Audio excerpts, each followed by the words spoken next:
Hello, everyone, and thank you for joining us this Earth Day. My name is Tess Conway, and I'm the Program Coordinator for the Urban Curricular Programs. Today's presentation is part of our new Chicago Outdoor series, which explores the relationship between our world-class city and the diverse ecosystems we inhabit, with programming focused on all things urban nature.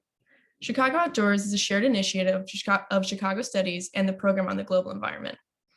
For today's session, we will be exploring the importance of urban nature, specifically monarch butterfly conservation, and the Field Museum's Monarch Community Science Initiative. We know monarch butterflies for their striking orange and black wings and impressive migratory journey from Canada to Mexico, but they also play an important role as pollinators in ecosystems. But monarch populations are in trouble. They've decreased more than 80% over 2 decades as their habitat of milkweed and nectar plants declines throughout North America. Chicago and other cities play a critical role in helping monarchs recover. Individuals, communities, researchers, and cities and government officials can all contribute to building an urban conservation network. This presentation will also include information on the Field Museum's Monarch Community Science Project, an initiative that invites volunteers like you to help collect data on monarch butterflies right here in the city and includes a free plant giveaway. Before we get started, as a note, we will be using Mentimeter during today's presentation to create a more interactive environment. Please visit menti.com and use the code 8305-7736 to participate. This information will also be available on your screen as the presentation begins shortly. Now, it is my pleasure to introduce Professor Allison Anastasio. Allison Anastasio is an urban ecologist broadly trained in evolution and ecology. As an assistant instructional professor, Dr. Anastasio teaches undergraduates in the Environmental and Urban Studies major to examine the human entanglement with the environment through a scientific lens, while in a humanistic context, including urban ecology, human health and the environment, habitat restoration, and part of the Environmental and Urban Studies core sequence. She has a particular focus on engaging students experientially with the city of Chicago and its communities. In her research, she is particularly interested in urban green space, environmental justice, constructed urban ecosystems and their value to humans and other life, and plant communities and post-industrial ecosystems on Chicago's South Side. She is a longtime steward at Rainbow Beach Dunes, has organized conference sessions on the history of ecology, and botanizes regularly in the Calumet region. Dr. Anastasio earned her PhD and SM in ecology and evolution at the University of Chicago and a BA in biology at Carleton College. Welcome, Allison. Thanks so much, Tess. It is a pleasure to be here and to be invited. Happy Earth Day to everyone who is here. Thanks for letting me give you a little bit of context before Erica starts about who we share a home with here in Chicago. So if you're like most people, you might think that cities are pretty bereft of animals and plants. We might envision a concrete jungle or other inhospitable euphemisms. So let's do a quick survey to see, in fact, what you all think. What are the plants and animals you commonly think of in Chicago? As Tess pointed out, you should go to menti.com and then use this code and punch in your answer. Crows, pigeons, deer,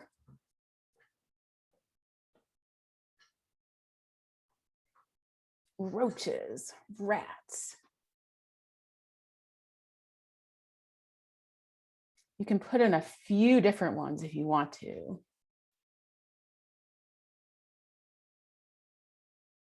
Raccoons, mice, falcons, coyotes, squirrels, definitely, lots of pigeons. The bigger the word, the more of you chose that one.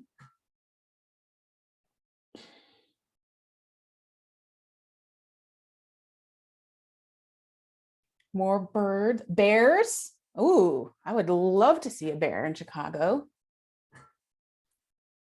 But maybe it's just the bears.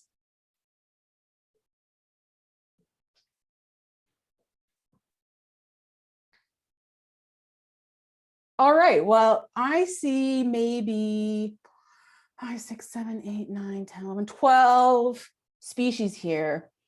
All of which are animals, none of which are plants, which I'm a little bit offended by since I love plants.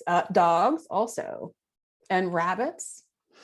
So those are some really great ones. And though it's hard to be precise about the number of different kinds of organisms within such an artificial boundary as city limits, a quick look at the iNaturalist website, another citizen science tool that allows you to snap quick pictures of any organism that you find anywhere and have experts help to identify them, suggests that there are over 4,000 species of plants, animals, fungi, and other life in Chicago. And this is almost certainly an underestimate of rare species, since the general public is probably less likely to find them. And this includes 340 bird species, more than 30 mammals, bats, mink, beavers, coyote, fox, deer, some of the mammals, 25 species of reptiles and amphibians, including the very charismatic mud puppy, 1,400 species of insects and spiders, 1,800 species of plants, and plenty of fish, gastropods, fungi, and lichen. If we expand that to the greater Chicago metro area, where we have incredible habitat and species diversity, and we've got almost 10,000 species just through this citizen science project. Again, probably there are more than that. So that's pretty impressive for being a dense urban center. So now I want you to think about how you feel when you spend time in nature, or green space in the city, or even blue space, like on a river in your kayak, or on the lake in a boat. Parks, sure, but any kind of green or blue space you might choose to go to. How does it make you feel? Cold, mostly. Soothed, zen, grounded, curious, peaceful, refreshed. What else?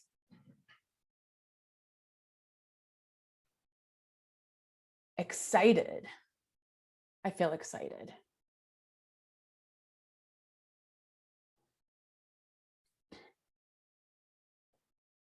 Other ways that you feel when you're in nature?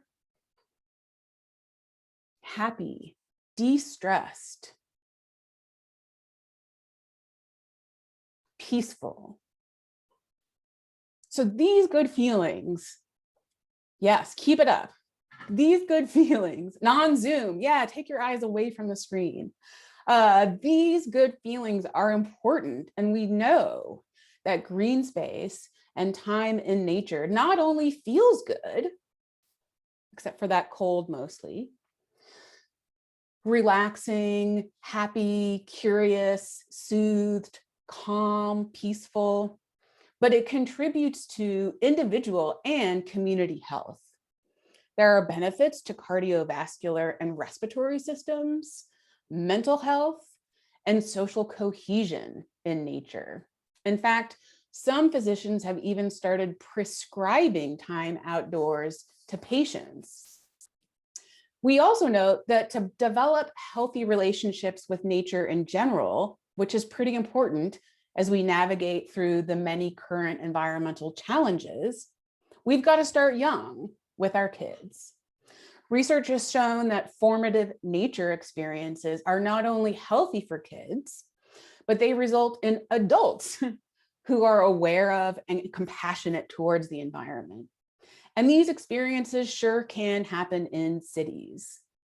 Green space also filters our stormwater, reduces the heat of the city, cleans the air, sequesters carbon, and generally helps the entire ecosystem that is Chicago to be healthier.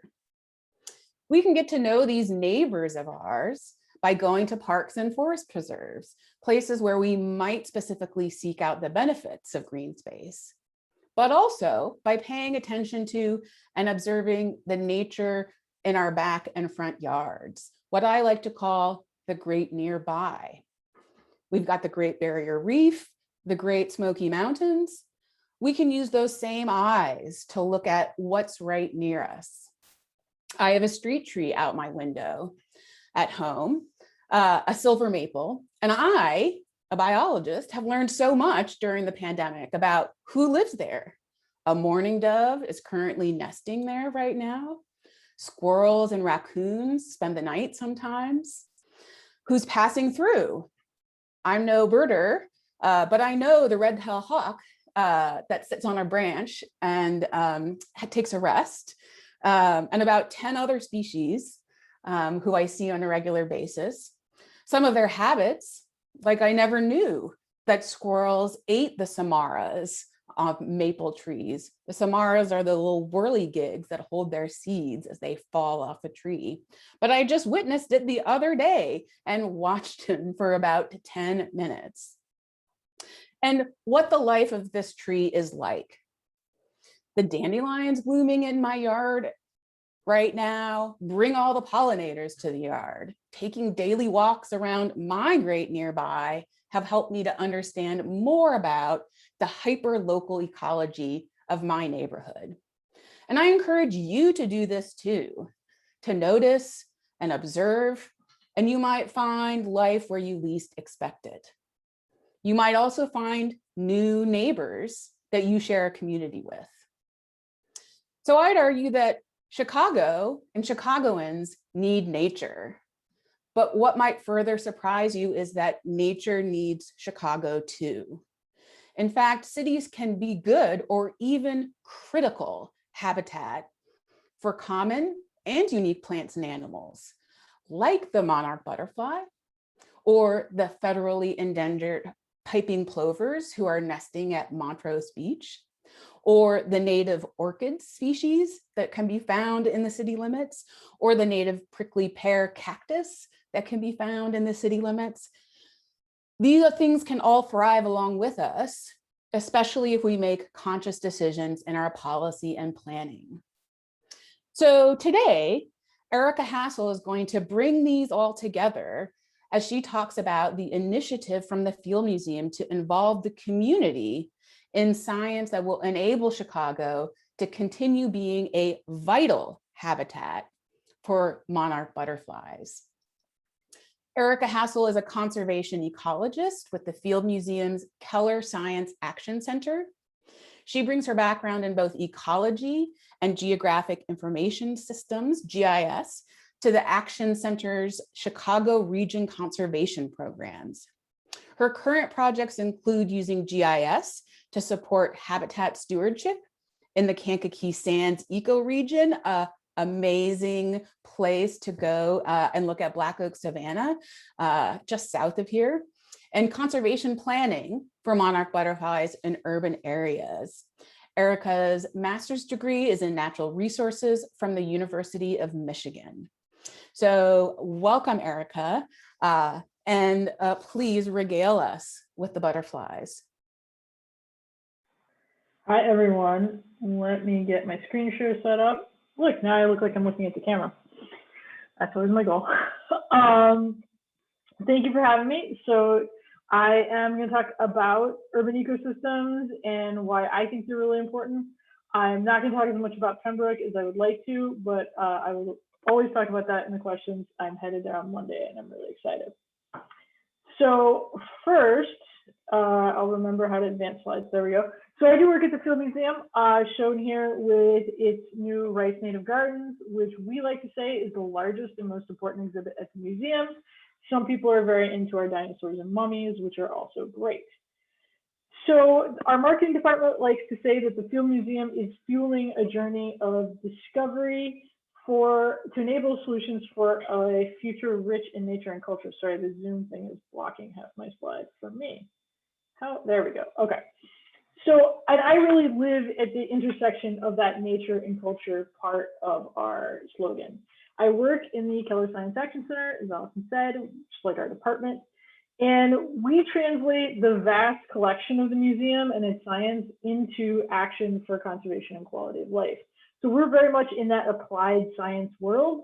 And I think the focus of our work is mostly on that quality of life component, especially in the Chicago region, because you can't have good conservation if the people around it don't have quality of life.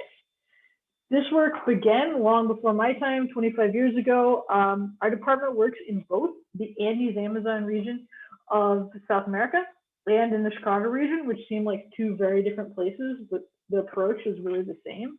This work started with like 2 people and has now grown to a department of around 35 folks.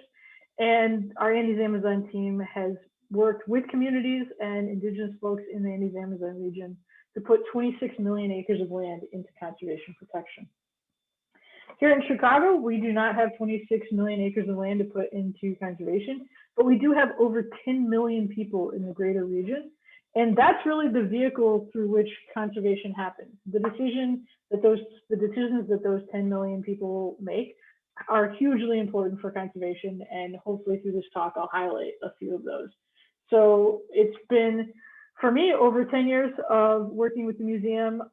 We like to say right outside the museum's front door on Chicago's south and west sides and across into Calumet region.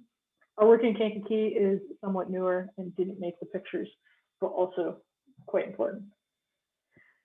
So I am going to be talking about monarch butterflies as the species through which we do a lot of this work. I hope it's clear that the approaches apply for a vast array of species. And we'll be talking about city and urban spaces and what they can do for nature. And finally, why community science is the mechanism through which we're doing that now.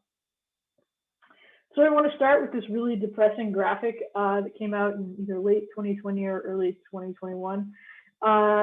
Proceedings of the National Academy of Science did a special section on global insect decline. And they had this awesome infographic. I've like simplified the labeling a little bit, but I think it's important because it highlights that rarely for a species when they're in decline is there one cause. Sometimes we focus on one cause, or sometimes there's one leading cause, or sometimes, it's the case with monarchs, there's one thing that we can do a lot about, and that becomes the focus, but it's rarely just one thing that leads to decline.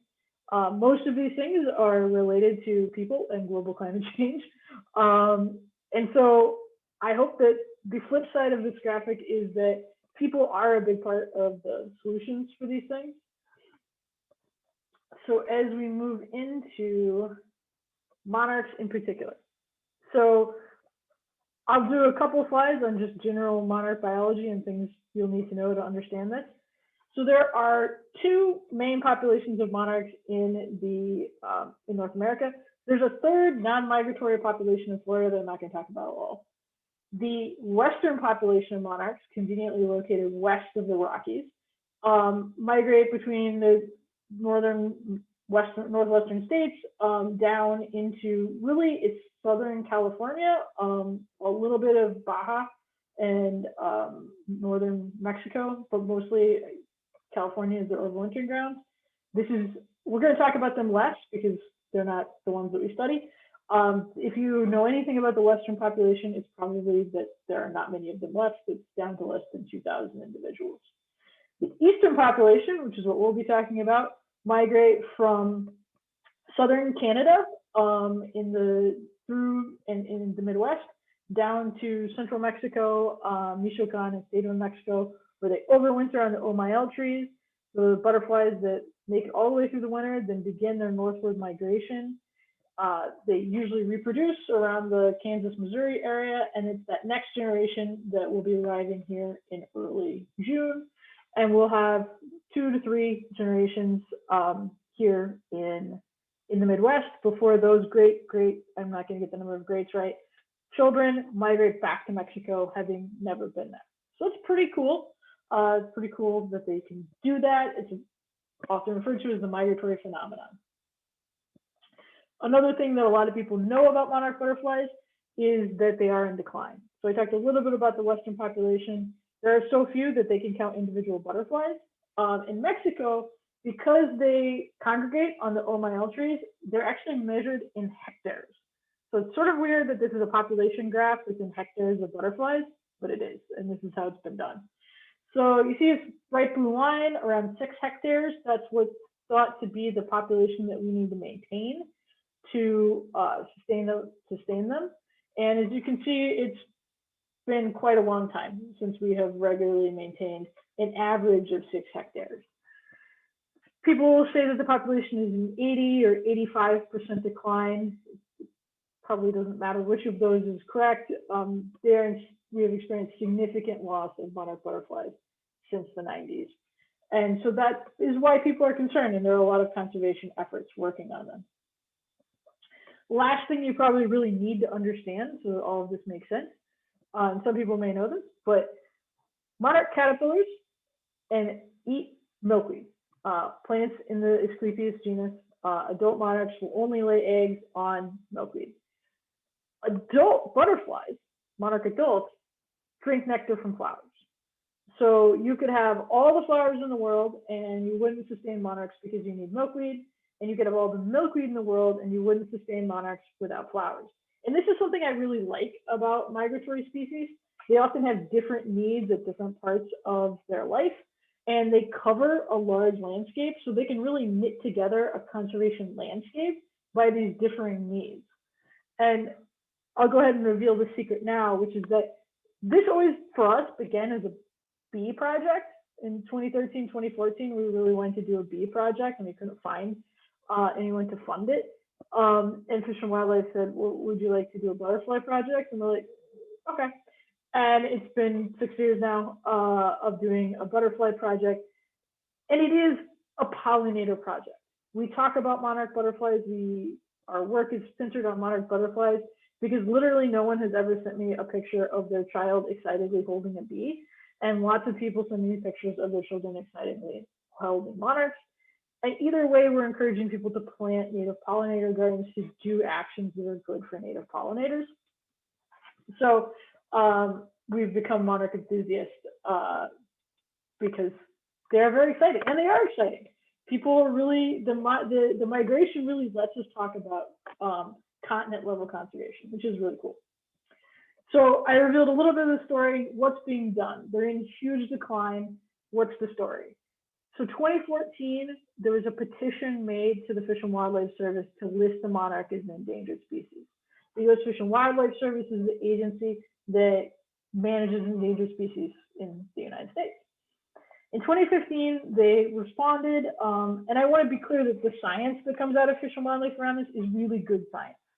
So they did really good science, and we'll talk a little bit about it, to come up with that. So when I said 6 hectares, this says 15 hectares because we will move freely between metric and American systems.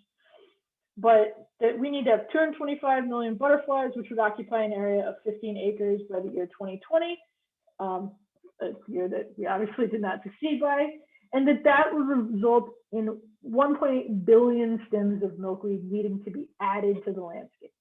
So there was already a lot of science that showed milkweed is one of the big limiters in monarch survivorship. So we need to add 1.8 billion stems of milkweed to the landscape. This number varies in literature between 1.3 and 1.8 billion, but it's billion with a B, so it really doesn't matter. We need to add a lot of milkweed to the landscape.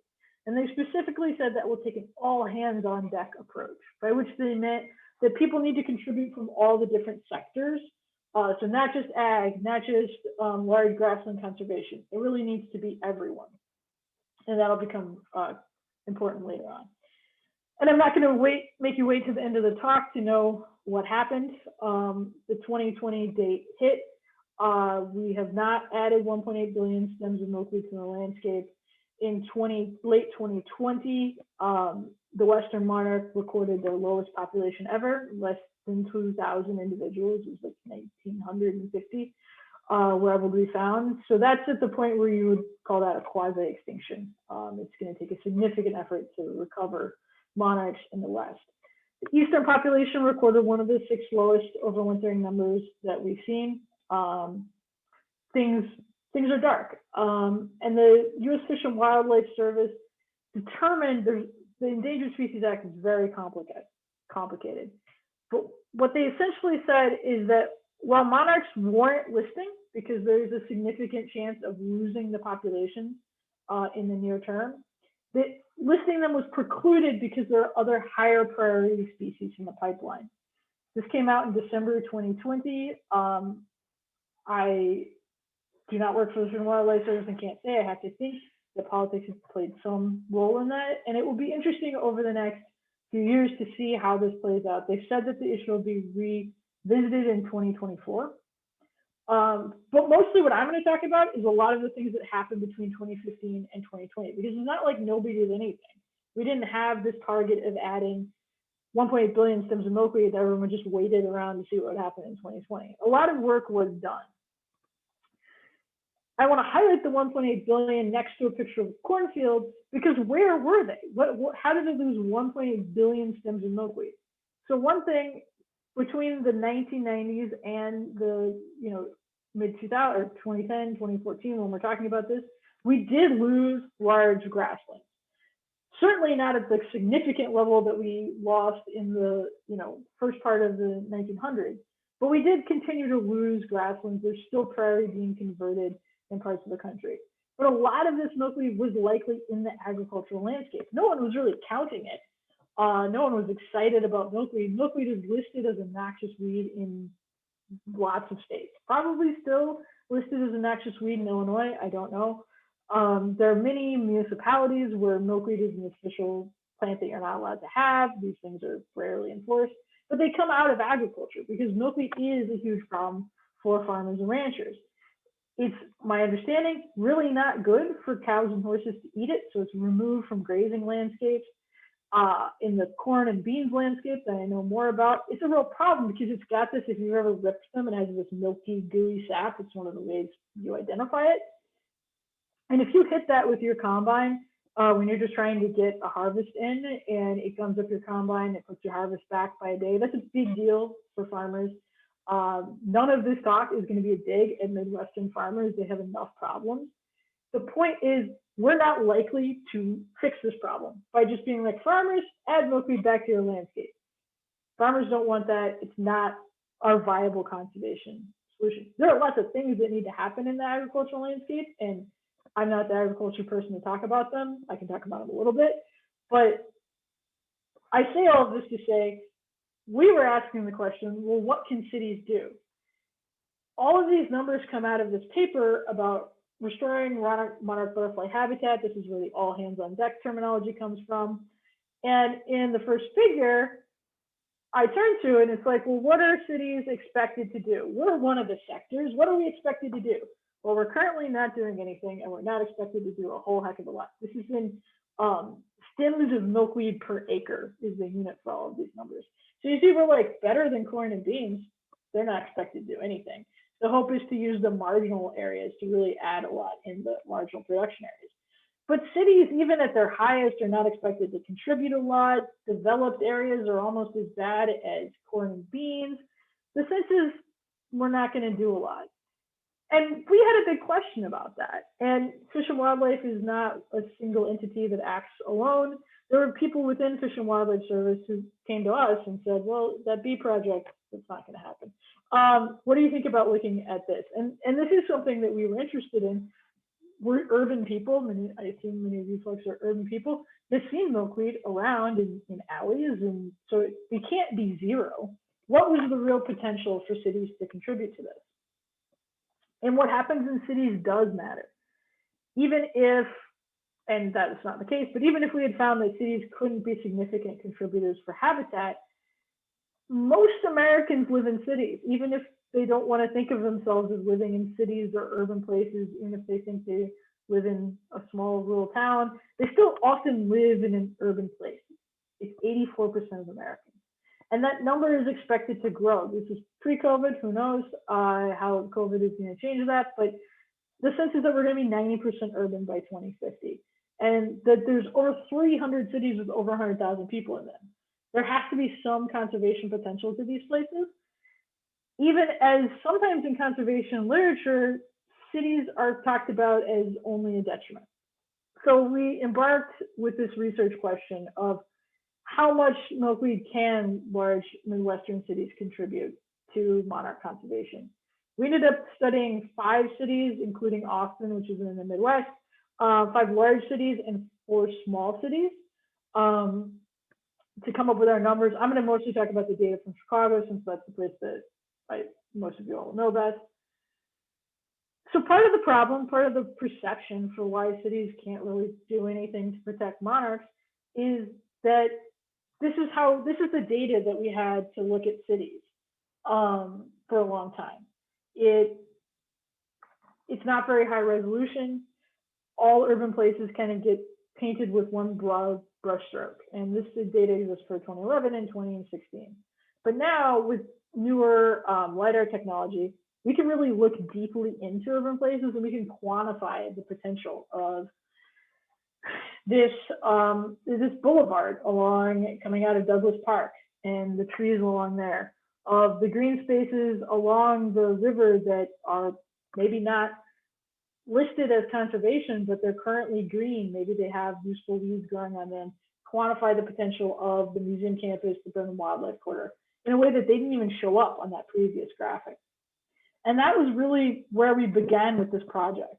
How much of this, and monarchs don't like trees, so we're actually taking trees out of this equation. How much of this non-treed green landscape is there? And so we pulled that out. We selected random blocks along random transects across the entire 7-county area and sent field crews out to follow along the public way and identify all of the flowering plants. Was there milkweed? Were there gardens? If there were gardens, were they food gardens? Were they ornamental gardens? Were they native plant gardens? And this is across lots of different sectors, so not just residential land, to really get a sense of how much milkweed is there and what is the potential to add more. Because when somebody plants milkweed, they're not planting a monoculture forest of milkweed in their backyard. It's going to be in amongst other plants where it's not reasonable to expect people are going to wholesale convert their entire yard or clip this campus. So what was a reasonable addition of milkweed once somebody was willing to do that? And so here's the potential. So this is the places where there was space for milkweed. First, exactly where you would expect. So open space conservation is open space land with conservation missions, so like a forest preserve. Open space non-conservation were places that, like a park district, that are recreational mission, but also cemeteries. This is why we didn't call it recreation, because that's disrespectful. There's a lot of cemeteries. They're green. A lot of them have plantings around. Vacant lots, which do have a lot of potential, but are complicated to deal with because you don't know how long they're going to be vacant. This remains an area of interest that we haven't acted on. At the bottom, rights of way. Rights of way organizations are deeply involved in the monarch work. A lot of milkweed, most of us have probably seen milkweed for the first time down the center of a highway, along a power line corridor. There's a lot of work coming out of UIC in collaboration with one of my colleagues on both the potential of rights of way management for monarchs. But the big bar sticking out with the blue line around it is residential landscape. There's a ton of turf grass in residential landscapes. A lot of people talk about this now in conservation work, the potential of the urban landscape. It's a lot. So turfgrass is the largest irrigated crop in the US, bigger than corn, beans, and orchards together. Turfgrass is a huge amount of water inputs, fertilizer inputs, effort into maintaining this landscape.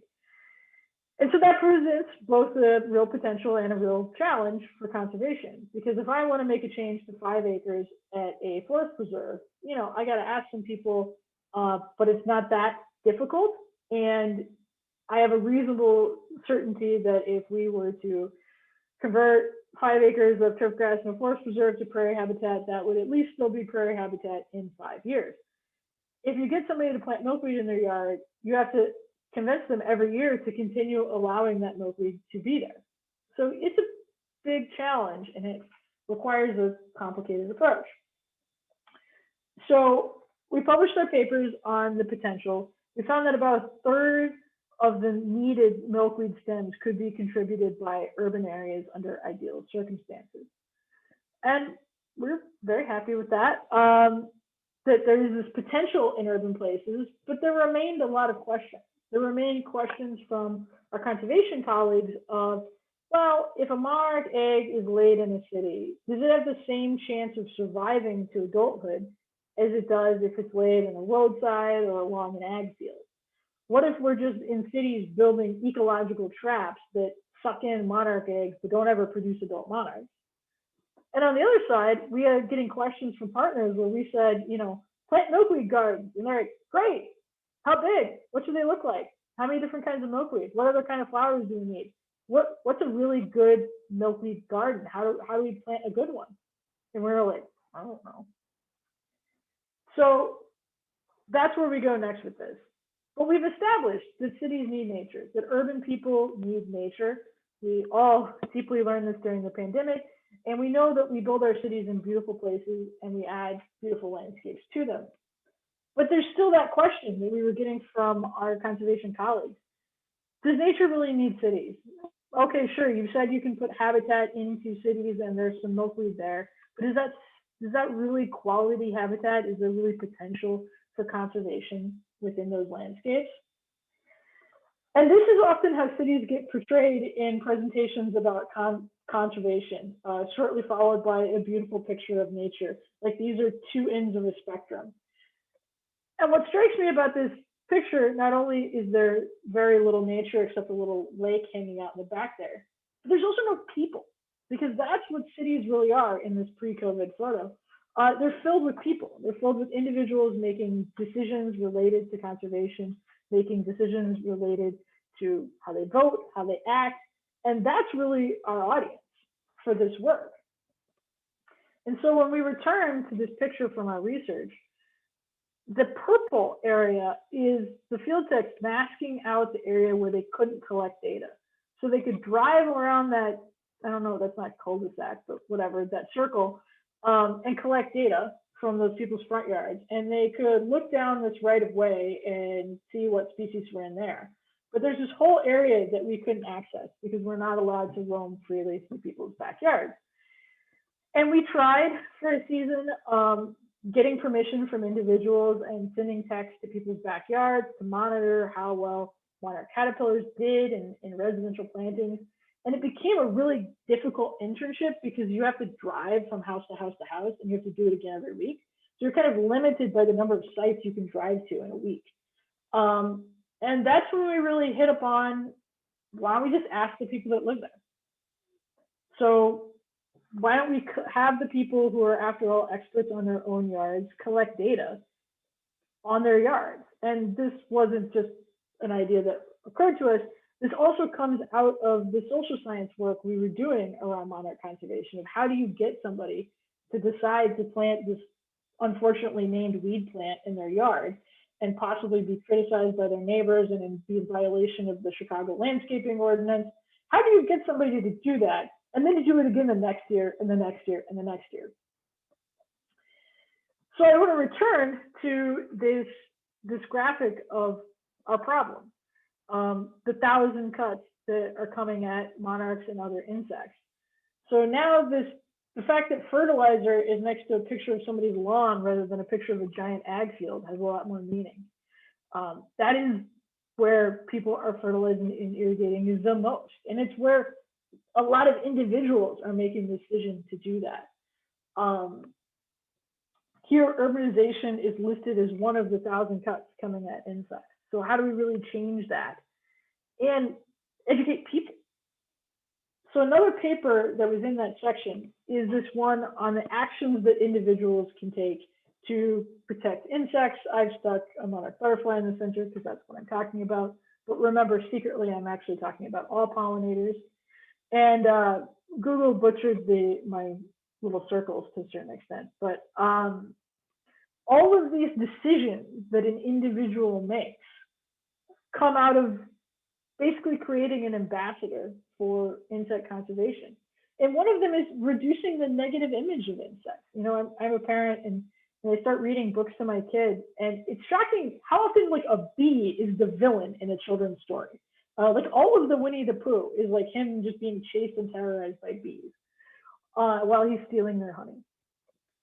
You know, they're talking about voting, making voting decisions around conservation, making that big decision to really step away from what is the norm and expected and convert lawn into weird, ideally native plants. That's a big decision for somebody to make. And so with our community science project, first off, we chose to call it community science because we work really, it is a bilingual project. We work actively, we recruit folks, especially from Michoacan, the families are from Michoacan. And so we wanted to stay away from that citizenship, the idea that you had to be a citizen to do science. that seemed like a really politically charged word, especially in 2019 when we started. So we called it community science, and we really wanted effort to be on both words. We needed science, and science was important, but we wanted to create community. We didn't want this to feel like an extractive process. We were like, give us your data and you should never hear from us again. And we needed it to feel like a process that people were investing in, because we needed them to go every week and collect data for us on this butterfly and put it into a database. And we knew that we needed to have something that kids were excited about, in part because we wanted families to do this, but because this is a multi-generational change to make this change to the landscape. So we had people monitoring at home.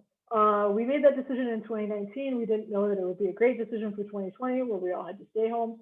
We didn't, while there are many monitoring protocols that focus on larger landscapes, having people go out to forest preserves, and those are great, and we want people to do that too. We felt that the area that we could lend unique expertise to was asking people to monitor small patches at home. And that's what we needed data on, because that's what people were asking us.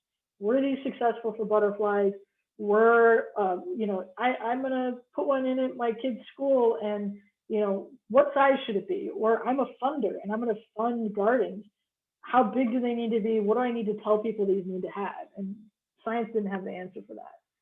We also knew that once people have done one conservation action, they're more likely to do others. And giving people this weekly time where we ask them to connect with their gardens, we thought would be a powerful form of engagement.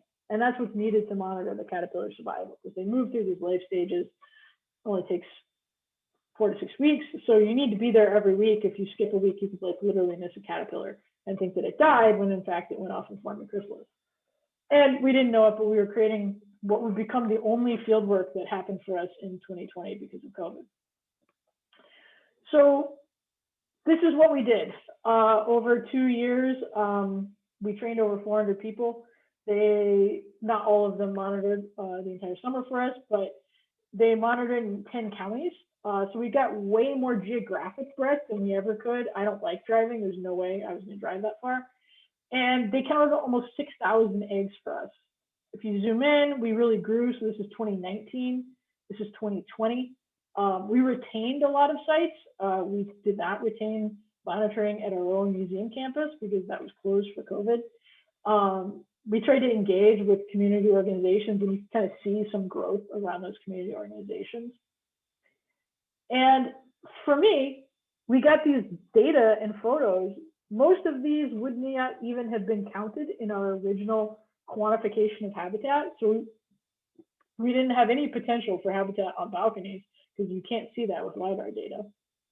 So we've gotten some of the only data on how milkweed does in pots on balconies. When we started in 2015, we were telling people that you couldn't plant it in a pot, because that's what we understood, that native plants don't do well in pots, and now we have them.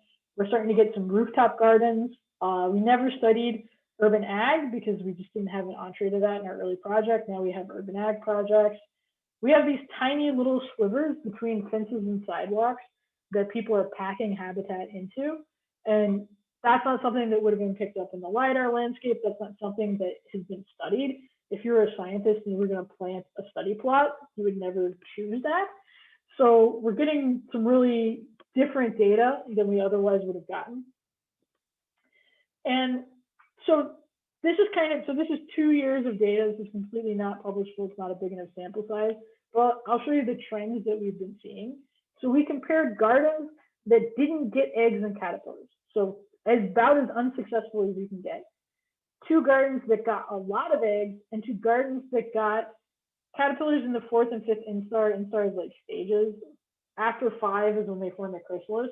So if they're making it to 4th and 5th instar, that's a pretty good sign that they're going to at least form a chrysalis. Very few eggs actually make it to adulthood, less than 10% generally. And that's basically what we found in our data. The survivorship thing has ended up being hard to figure out because it's hard to get enough data because so few caterpillars make it, that the statistics get infinitely smaller. So that's been a little bit of a challenge, and that's a challenge for everyone doing this. So on average, the number of milkweed plants is probably really important. We let people participate with as small as one, and we've definitely had egg make it all the way to adulthood on one milkweed plant. In general, it seems like closer to 50 plants has been more successful. Having more than one milkweed species doesn't really appear to matter. This is somewhat supported by other literature. Milkweed tends to grow in clumps, so it's probably not important to have a diversity of species.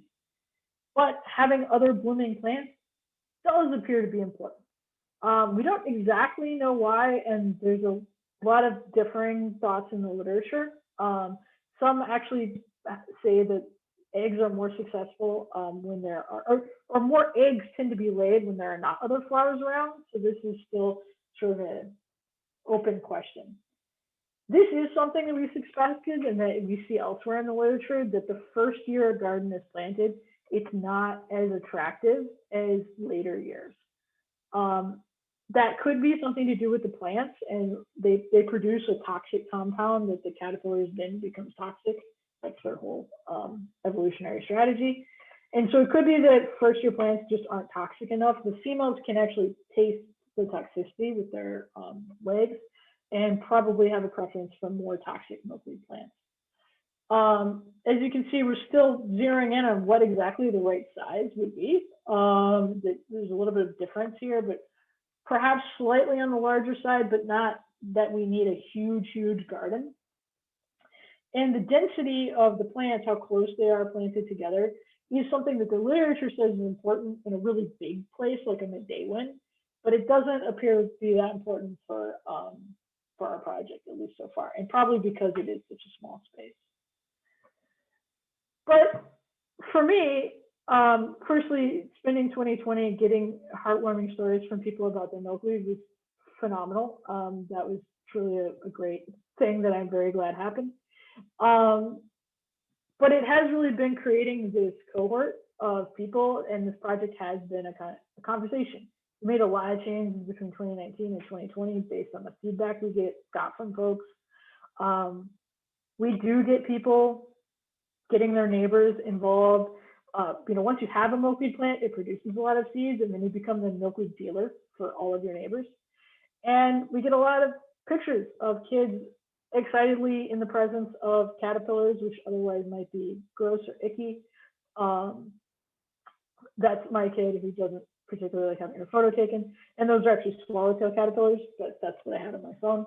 But we do get people having these interactions where otherwise they might not be that interested. So before we go to questions, I just want to invite everyone to join us. We do our trainings on Zoom now. We learned that last year, and it's great. So you come to a Zoom training, and then we invite you we will be doing milkweed giveaways on the far south side, southwest side, probably one at the Field Museum if we can get permission, and a couple of different north side locations. So, and then folks monitor. So thank you so much.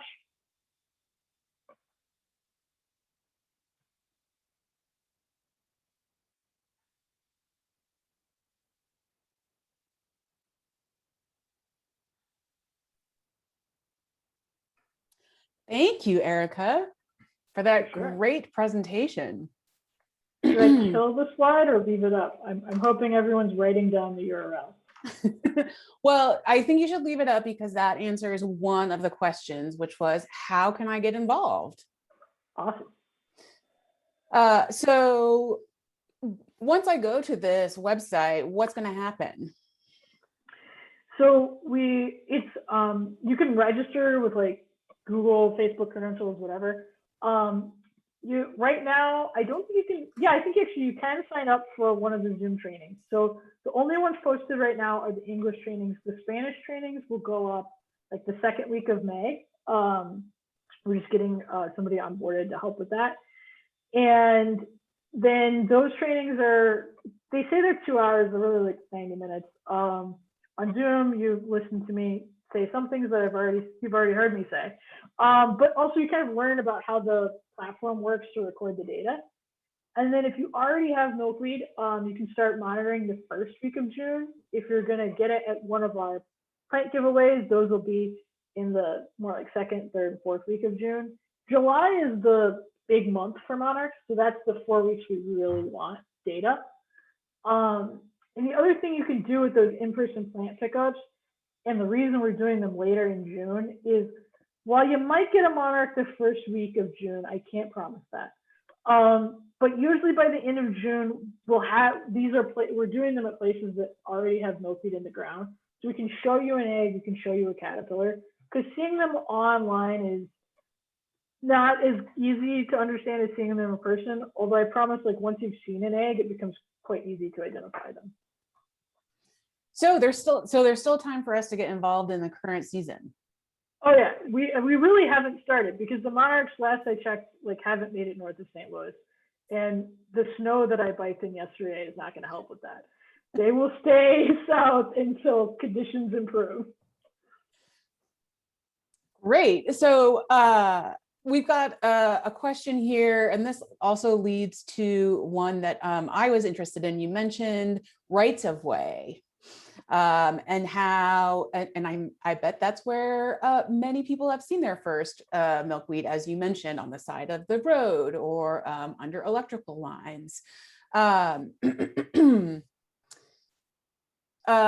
So why don't we see the city doing more in rights of ways or as part of like our ornamental displays?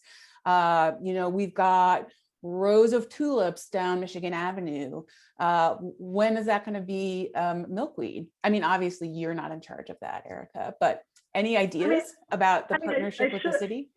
I should be. So one thing is that many cities have signed the mayor's Monarch Pledge and committed to do things like that. Chicago is not one of those cities. Evanston is. I say because I'm speaking to you from Evanston. So that is a thing that could happen, that the city signs the mayor's Monarch Pledge. As an aside, the planters along Wacker Drive in the Loop were once planted with tropical milkweed, which is not the one you should plant. I tend to have I don't want to discourage anyone and tell you things not to do, but please don't plant tropical milkweed. It's a milkweed from northern Mexico. It's very confusing to the monarchs because they should be encountering it in northern Mexico. It can screw up migration. So please don't plant that one. Aside from that, plant any of the milkweeds that you can reasonably access, any of our native Chicago milkweed. But and those aren't controlled by the park district. It's the like Loop Central Business District or whatever. But they planted them with tropical milkweed and they were descended upon by monarchs because there's not a lot of other green space in the area. And they were just decimated, which I'm sure is not what they wanted, their plantings covered in caterpillars. And I have these pictures of chrysalises just hanging off of planters along Wacker Drive. And they haven't done that since.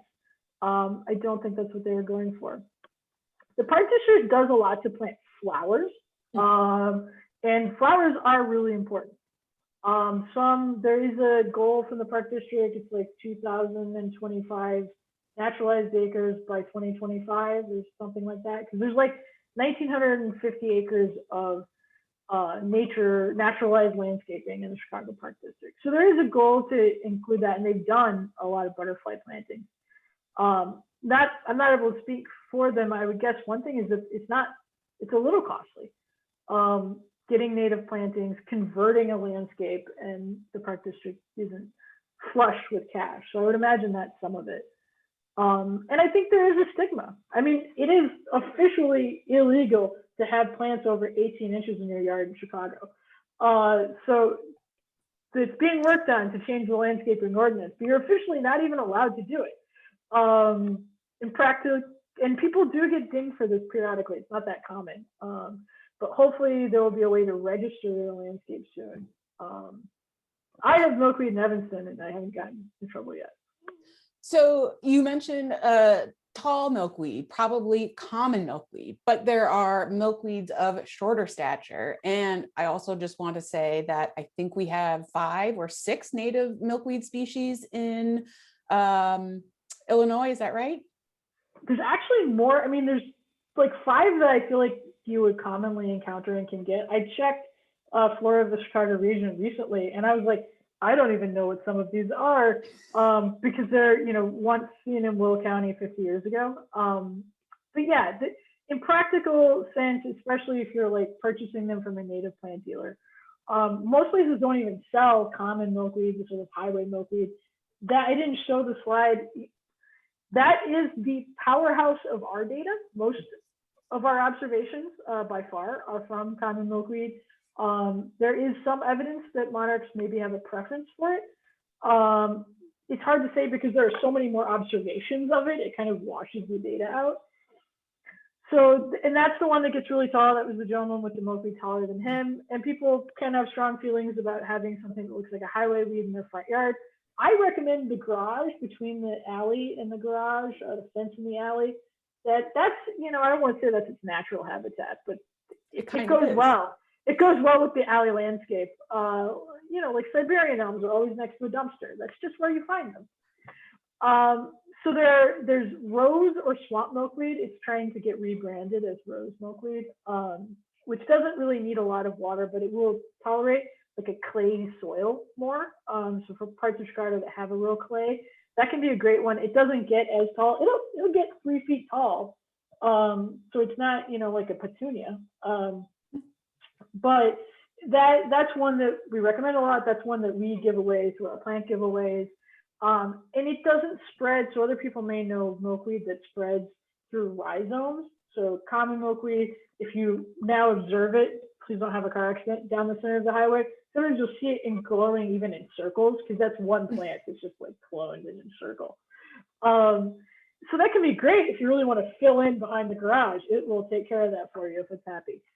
Swamp milkweed doesn't do that. It'll spread a little bit, but certainly not at the rate. Butterfly milkweed, which is the showy, it's got the orange flowers. It's behind Gabby in the photo. That's the real, you know, front of your house milkweed. It likes a sandy soil though. It needs a well-drained soil. It really needs that full sun. So that can be kind of the more temperamental. And then we also give away world milkweed, which you don't see as much. It's got a real delicate, feathery. It again can get 3 feet tall if it's real happy. Mine don't get that big because they get some shade. And it's really nice for like filling in. You can kind of, and it looks like it can't support like a, you know, 5th instar caterpillar is a honking big insect. But they just mow through it.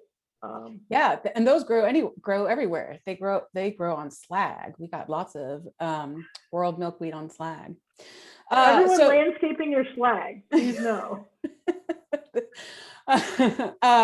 So in terms of what people can do more with where we can plant milkweed, could you put it on your roof?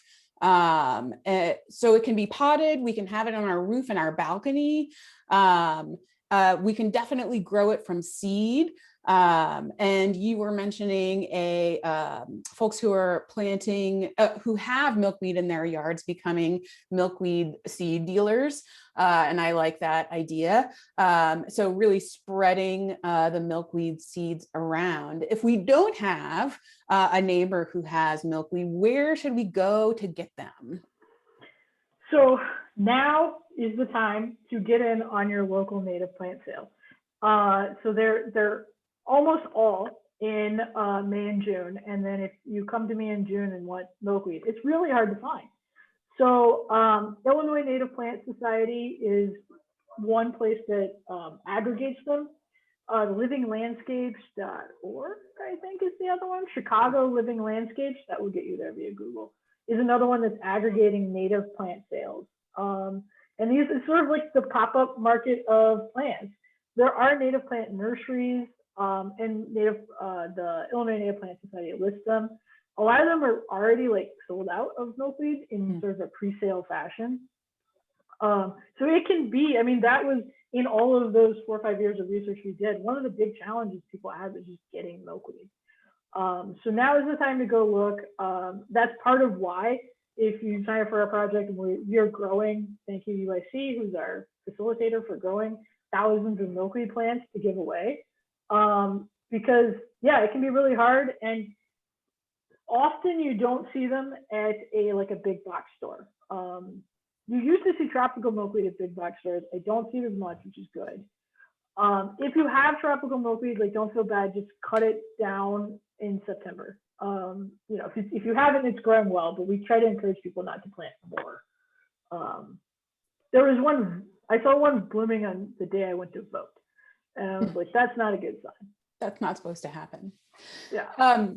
We're almost out of time, but I want to get to this connection to kids. So 2 questions here. One is about you using this as a project for schools. You partner with schools to do milkweed plantings and butterfly gardens in schoolyards. And then this was my favorite question. You mentioned how poorly insects are portrayed in kids' books. Do you have any recommendations, or perhaps you can follow up with recommendations on books that have positive portrayals of insects? Ooh, I don't. My kid just got home. I just heard her. I don't know, but I will look into positive. I mean, I know there are more now, and I was ragging on Winnie the Pooh. But you do see them a lot. There's a magic school bus where they get chased by a bee. And my kid was terrified of bees for a while after that. So we do sometimes partner with schools. When the museum itself is partnering with the school, they're usually through our existing youth programs.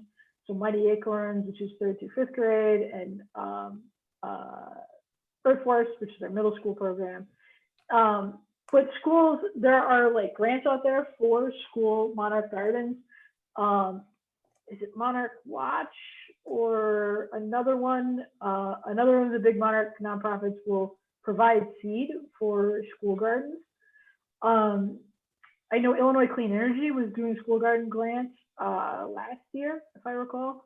So there are grants out there specifically to do school gardens. With our specific monitoring project in schools, one challenge that we have experienced is that the hot season for monarchs is the summer, when kids are often away. Now, Chicago Botanic Gardens also has a milkweed monitoring project, probably more at the middle school age level, that is more like a one-off observation. So for the schools that go like into June or that start up early in August, there can be some overlap there. The other thing that's great with schools, even if you don't want to be part of a formal project, is, many of you may know, iNaturalist and Seek, which is a sister, brother, cousin app, are really good at identifying flowers. So just having kids like in the spring right now, where they're still in school, monitoring on their schoolyard what is blooming, and if you do it with iNaturalist, that flows into a data set that does get used. We're really interested in growing and using that data for tracking spring as it moves through Chicago. We all know the rule of thumb that the lakefront is 2 weeks behind the rest of the city. Or no, gardeners know that. I don't know why I said everyone knows that. Garden nerds know that. But where are these plants coming up? Because there is a concern with climate change of birds not being in sync with flowers and seeds that they use. Yes. Well, Erica, thank you so much. We're out of time, unfortunately. I could talk to you all day about milkweed and monarchs. So the last thing that I'll say is, if you see milkweed growing in your alley, that means it likes to grow there. So, take some of those seed pods, which we should look for in probably August, September. Yeah, when they start to split is when they're ripe. When they're still solid, apparently you can eat them, but I've never done that. Don't quote me on that. I have not done that either. So that's the way to start from square one, is to find some milkweed in your alley and use that. Join the program at the Field Museum, and get all of your friends and neighbors involved, because we need these milkweed. So I think with that, I'm going to pass it back to Tess. Sure. Thank you so much, Allison and Erica. I know I'll definitely be getting some swamp milkweed, right, for a pot on a balcony. Great. So thank you so much for joining us, and thank you all of you for coming. On behalf of the college at the University of Chicago, Chicago Studies, and the program on the global environment, we'd like to thank everyone for participating in this evening's presentation.